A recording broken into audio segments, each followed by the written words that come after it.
Bon, là, vous, à Saint-Gabriel, qu'est-ce que vous perdez exactement? On perd carrément, c'est le service au comptoir.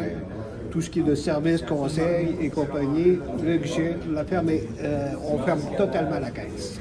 Donc là, ça veut dire que toute cette région-là de la Métis, on parle jusqu'à Saint-Charles-Garnier, ça commence à être loin. Oui. Ces gens-là vont devoir parcourir vraiment des grandes distances. C'est ça, c'est jusqu'à 90 km que les gens vont avoir à parcourir pour aller au plus proche point de service de Métis-Ouest-Légette qui se retrouve à Sainte-Blandine et Saint-Anaclet. Donc, on parle dans l'hiver, si on a besoin d'avoir d'argent, c'est des grandes distances. C'est des grandes distances, puis ça va avoir tout un effet d'entraînement. Les gens, tant qu'à descendre à Montpellier ou Rimouski, ils vont aller chercher des spéciaux en ville. Fait que nos petites épiceries vont en souffrir énormément, épiceries indépendantes.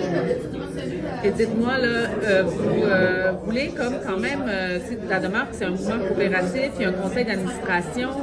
Vous souhaitez là, faire changer d'idée le conseil d'administration. Comment vous souhaitez vous y prendre?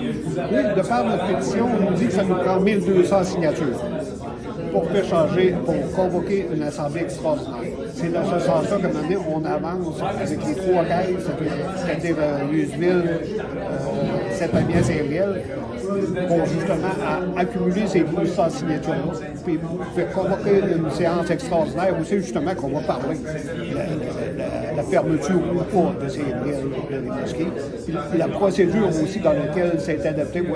Ouais, c'est normal qu'un simple conseil d'administration à nous peut totalement parler sans consulter ses membres. C'est là que ça devient grave quand on parle de mouvement coopératif comme des jardins de communauté.